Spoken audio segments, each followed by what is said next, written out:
নমস্কাৰ বন্ধুসকল, আজি আকৌ এটা গুৰুত্বপূৰ্ণ ভিডিঅ'লৈ সকলোকে স্বাগতম জনাই আৰম্ভ কৰিবলৈ লৈছোঁ এইচএছ ছেকেণ্ড ইয়াৰৰ জিঅ'গ্ৰাফী ছাবজেক্ট 2025ত হৈ যোৱা ফাইনেল এক্সামৰ কুৱেশ্যন পেপাৰ সম্পূৰ্ণ চলুচন কৰিবলৈ আজিৰ ভিডিঅ'টো প্ৰস্তুত কৰা হৈছে। গতিকে ভিডিঅ'টো শেষলৈকে সকলোৱে চাই যাবা। প্ৰথম 1 নম্বৰ কুৱেশ্যন এইটো দিয়া আছে যে তলৰ যিকোনো 4টা প্ৰশ্নৰ উত্তৰ লিখা।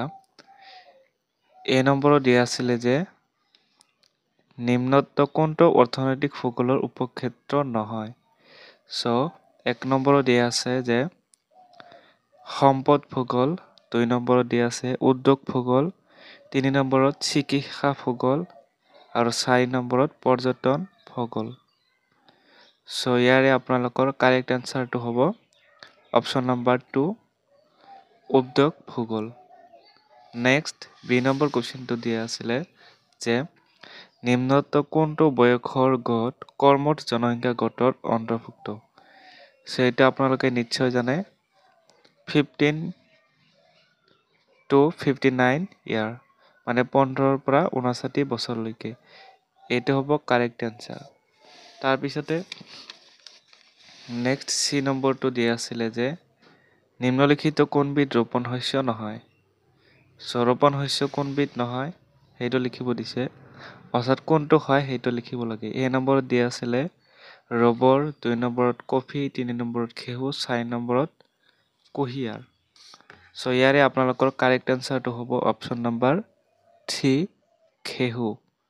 নেক্সট ই নম্বৰ কুৱেশ্যনটো দিয়া আছিলে যে নিম্ন উল্লেখিত কোনটো তৃতীয়ক ব্যক্তিৰ। প্ৰথমটো ব্যৱসায়, দ্বিতীয়টো মাছ ধৰা, বন পালন, চিকাৰ কৰা।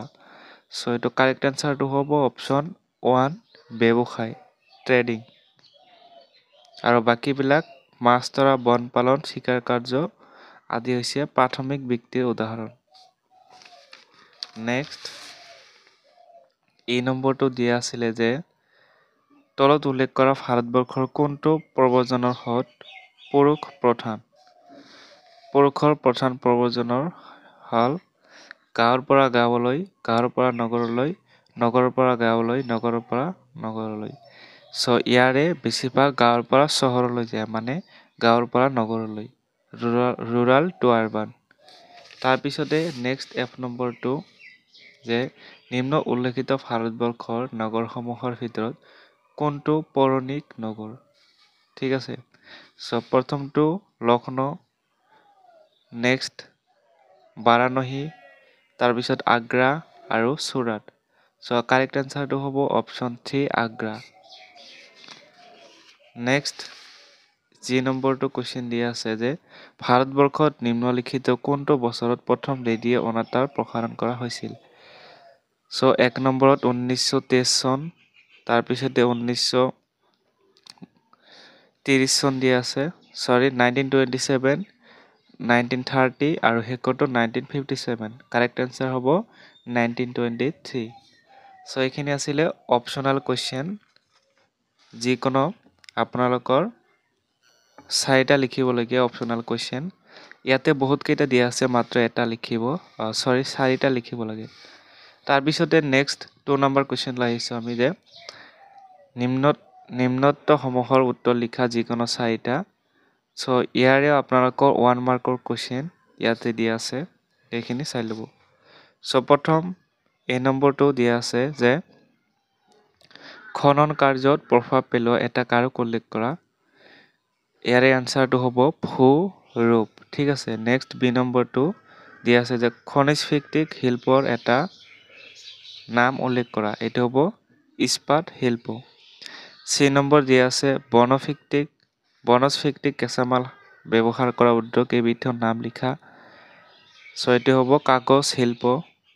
তাৰপিছতে ডি নম্বৰটো দিয়া আছে যে জলপথৰ এটা প্ৰকাৰ উল্লেখ কৰা, নদীপথ হ'ব।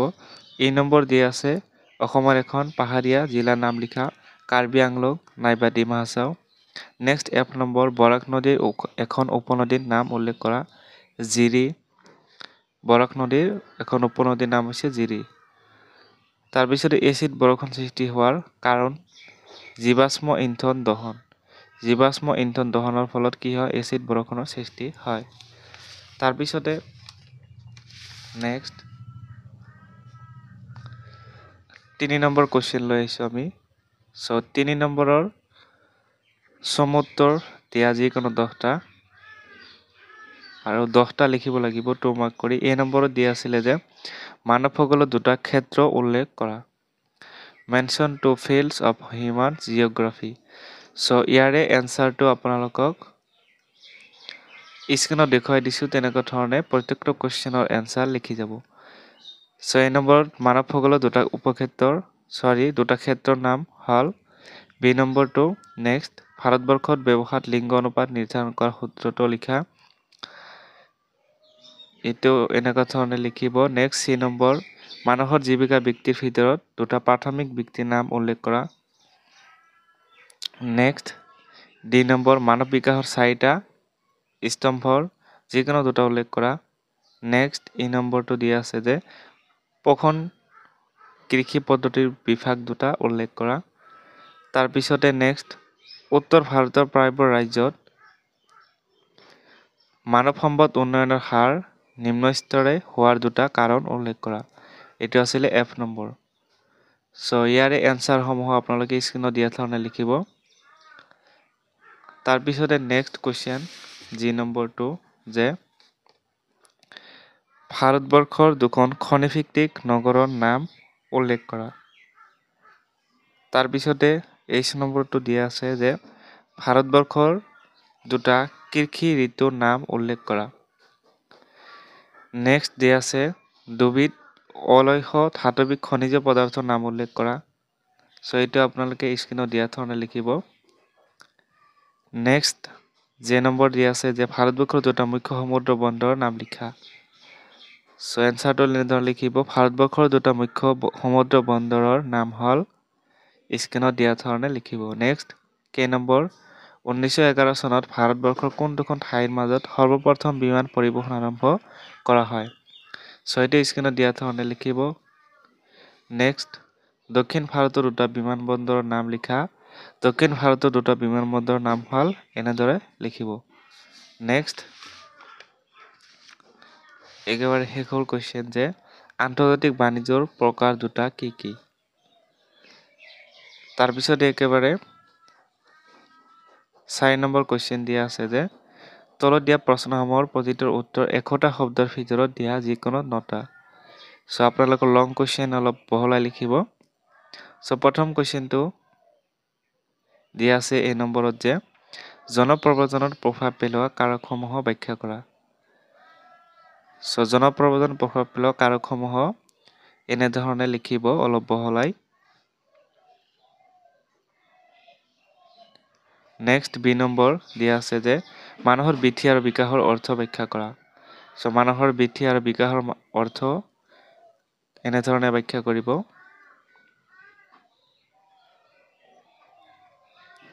নেক্সট চি নম্বৰটো দিয়া আছে যে ট্ৰান্স চাইবেৰিয়া ৰেলপথৰ বিশেষত্ব সম্পৰ্কে চমুকৈ লিখা। এইটো এনচাৰটো এনেধৰণে লিখিব।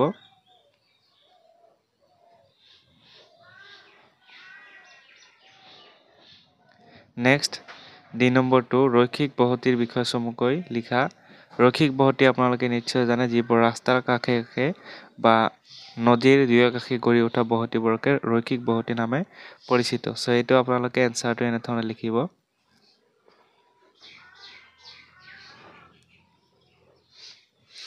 নেক্সট ই নম্বৰ একেবাৰে ই নম্বৰটো দিয়া আছে যে ভাৰতবৰ্ষত বিভিন্ন প্ৰকাৰৰ গ্ৰাম্য বসতিত প্ৰভাৱ পেলোৱা কাৰক আৰু অৱস্থাসমূহৰ বিষয়ে চমুকৈ লিখা। চ' এতিয়া আপোনালোকে এনেকুৱা ধৰণে লিখি ল'ব।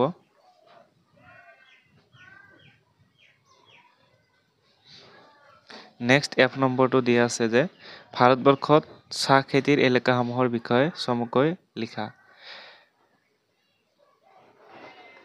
এইটো এনেকুৱা ধৰণে লিখিব আপোনালোকে পাহাৰীয়া অঞ্চল, সাৰুৱা মাটি, বৰষুণ হোৱা ঠাই। চ' এনেকুৱা ধৰণৰ এলেকাসমূহৰ বিষয়ে য'ত চাহ খেতি হয় তাৰ বিষয়ে লিখিব লাগিব। এতিয়া আপোনালোকে স্ক্ৰীনত দিয়া ধৰণে লিখি ল'ব। নেক্সট জি নম্বৰটো যে শক্তি সম্পদৰ অৰ্থ চমুকৈ ব্যাখ্যা কৰা আৰু দুটা উদাহৰণ দিয়া। চ' এতিয়া আপোনালোকে স্ক্ৰীনত দিয়া ধৰণে লিখিব।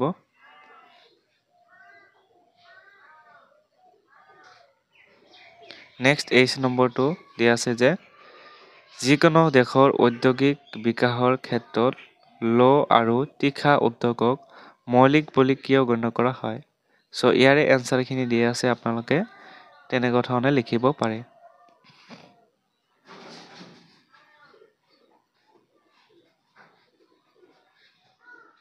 নেক্সট ধাৰণক্ষম উন্নয়নৰ ধাৰণাটো বৰ্ণনা কৰা। এইটো আপোনালোকে define the concept of sustainable development. এইটো এনচাৰটো আপোনালোকে স্ক্ৰীনত দিয়া ধৰণে লিখি ল'ব।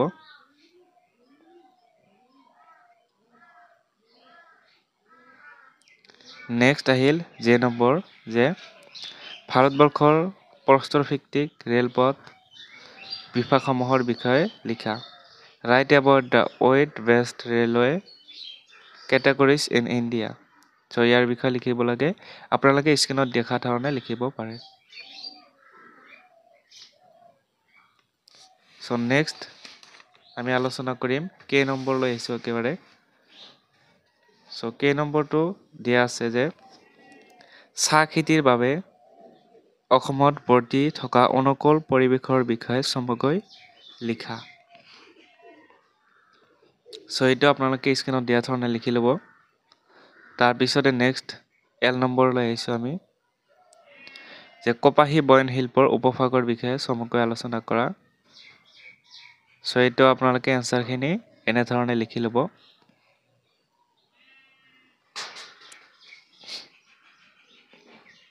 নেক্সট আহিছোঁ এম নম্বৰলৈ যে উচ্চ প্ৰযুক্তি উদ্যোগৰ ধাৰণা সম্পৰ্কে চমুকৈ লিখা। Write briefly on the concept of high stage industry.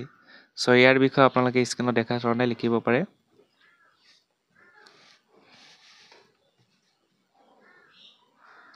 Next একেবাৰে শেষৰ কুৱেশ্যন যে answer the following questions any যিকোনো তিনিটা লিখিব লাগে। চ' এই নম্বৰত দিয়া আছে মানৱ ভূগোলৰ সংজ্ঞা দিয়া আৰু মানৱ ভূগোল কিদৰে আন সমাজ বিজ্ঞানৰ লগত জড়িত চমুকৈ লিখা। চ' ইয়াৰে এনচাৰসমূহ 5 মাৰ্কৰ হোৱাকৈ আপোনালোকে অলপ বহলাই লিখিব। যিদৰে স্ক্ৰীনত দেখুওৱা হৈছে তেনেদৰে লিখিব।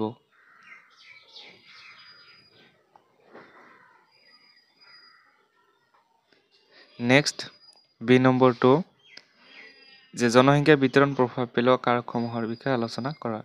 এইটো আছিলে বি নম্বৰ। চ' বি নম্বৰ আপোনালোকে লিখিব যেনেকুৱা ধৰণে স্ক্ৰীনত দেখাই দিছোঁ তেনেকুৱা ধৰণৰ জনসংখ্যাৰ বিতৰণ মানুহে য'ত আচলতে বসবাস কৰি ভাল পায় বা মানুহ একগোট হোৱা দেখা যায় তাতে কিছুমান বিশেষ কাৰণত যায়। চ' যাতায়াতৰ সুবিধা হ'ব পাৰে, ভাল জলবায়ু হ'ব পাৰে, ভাল চিকিৎসাৰ কাৰণে যাব পাৰে, তাৰপিছত ভাল শিক্ষা ব্যৱস্থাৰ কাৰণে যাব পাৰে। চ' ইত্যাদি বিষয়ে আপোনালোকে লিখিব। ভাল সুৰক্ষাৰ কাৰণেও হ'ব পাৰে। চ' এইটো এনচাৰটো এনেকুৱা ধৰণে লিখিব।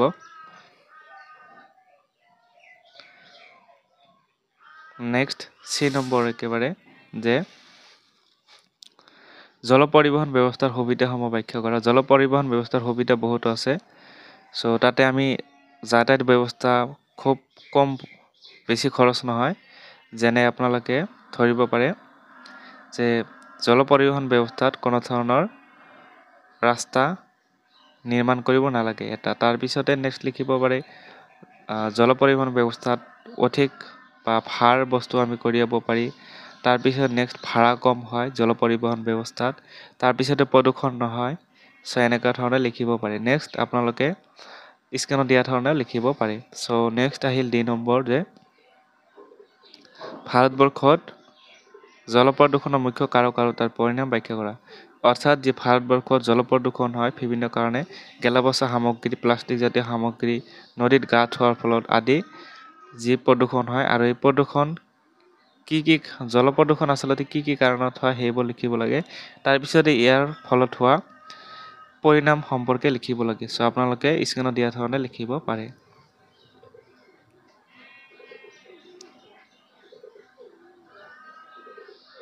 নেক্সট আপোনালোকৰ যে ই নম্বৰটো আছে একেবাৰে শেষৰ যে চাৰিসীমা দেখুৱাই ভাৰতবৰ্ষৰ এখন মানচিত্ৰ অংকন কৰা। চ' আপোনালোকে কি কৰিব প্ৰথমে চাৰিসীমা দেখুৱাই যে উত্তৰত কি আছে দক্ষিণত কি আছে এইবিলাক দেখুৱাই আপোনালোকে এখন ভাৰতবৰ্ষৰ মানচিত্ৰ অংকন কৰিব। চ' অংকন কৰাৰ পিছত আপোনালোকে আৰু কৈছে তাৰ তলত দিয়াবোৰত অৱস্থান কৰা। চ' আপোনালোকে তেতিয়া কি কৰিব এই যিবিলাক ঠাই দেখা পাইছে এইবিলাক লিখিব লাগিব। নুমলীগড়, শ্ৰীনগৰ, নৰ্মদা নদী এই তিনিটা য'ত আছে ভাৰতবৰ্ষৰ তাতে আপোনালোকে লিখিব লাগিব। চ' এই তিনিটা লিখিলেহে আপোনালোকে মেপ আঁকিলে আপোনালোকে কিমান মাৰ্ক পাব? মাত্ৰ 2 মাৰ্ক পাব। কাৰণ এই তিনিটা ঠাই বা স্থান বহুৱালে পাব 3 মাৰ্ক। টোটেল 5 মাৰ্ক হৈ গ'ল। ঠিক আছে। চ' আপোনালোকে লিখিব নুমলীগড়, শ্ৰীনগৰ, নৰ্মদা নদী ক'ত আছে এইখিনি লিখিব লাগিব। মই তথাপি স্ক্ৰীনত দেখুৱাই দিছোঁ যে এনেকুৱা ধৰণৰ হ'ব লাগে। চ' আপোনালোকে চাই ল'ব।